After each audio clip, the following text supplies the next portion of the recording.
حضرت فاطمہ الزہرا رضی اللہ تعالی عنہا فرماتی ہیں، تکبر کی گندگی کو دل سے دور کرنے کا بہترین وسیلہ نماز ہے۔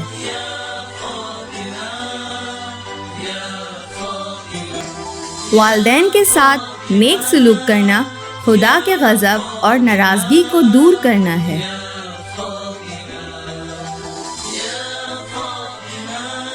اللہ نے انسان کو غور و فکر اور سوچنے کی ایسی پاکیزہ قوت عطا فرمائی ہے جس کی روشنی میں حقائق کا ادراک آسان ہو جاتا ہے۔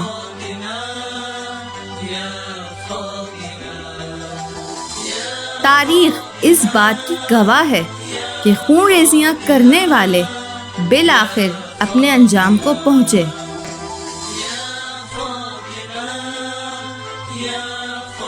عورت کی بے پردگی مرد کی بے حیائی کا ثبوت ہے۔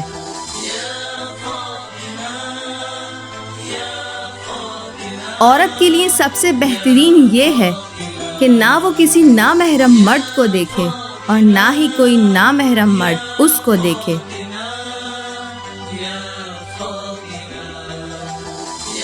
جس طرح موتی کے لیے صدف اور جواہرات کے لیے صندوق ضروری ہے، اسی طرح عورت کے لیے پردہ ضروری ہے۔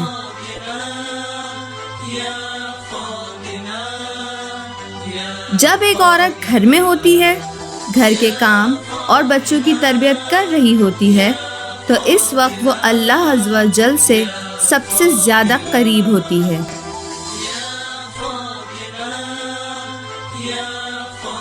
قرآنی تعلیمات پر ٹھیک طریقے سے عمل پیرا ہونا وحشت کی ضمانت فراہم کرتا ہے اور نجات کی نعمت عطا کرتا ہے۔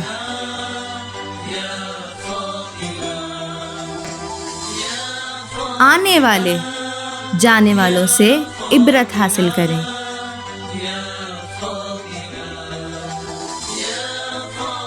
طاقت اور استطاعت کے باوجود مظلوم کا ساتھ نہ دینے والے سنت نبوی صلی اللہ علیہ وآلہ وسلم کے پیروکار نہیں کہلا سکتے۔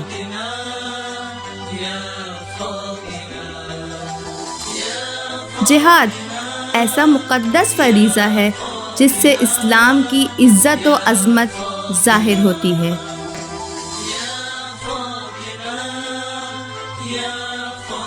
اپنے آپ کو دنیا کی غلاظتوں سے پاک رکھو۔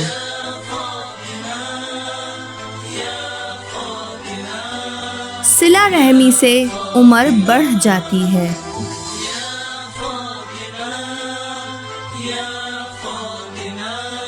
اپنی ذات سے پہلے اپنے ہمسائے کی فکر کرو اور اس کی سلامتی کی دعا کرو۔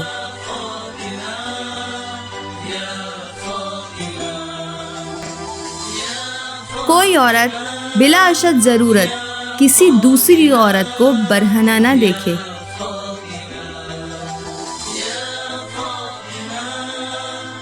عورت اور مرد دونوں کی عزت اور شرافت اس میں ہے کہ وہ ایک دوسرے کے جسموں پر نظر نہ ڈالیں۔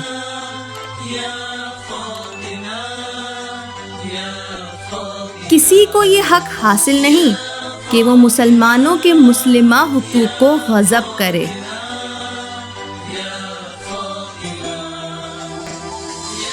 انسان کو اپنے قول و فعل میں سچا اور راست ہونا چاہیے۔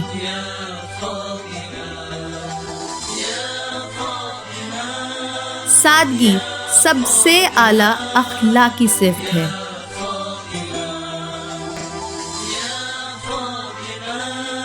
مشکلات و مصائب میں صبر اختیار کرنا اجر عظیم کا موجب ہے۔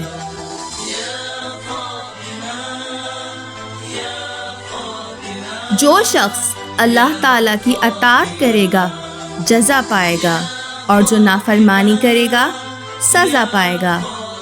حالانکہ اللہ تعالیٰ کو لوگوں کی اطاعت کی کوئی پرواہ نہیں۔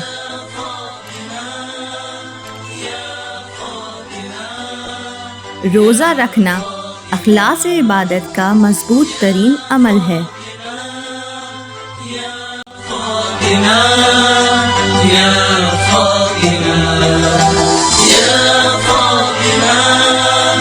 یا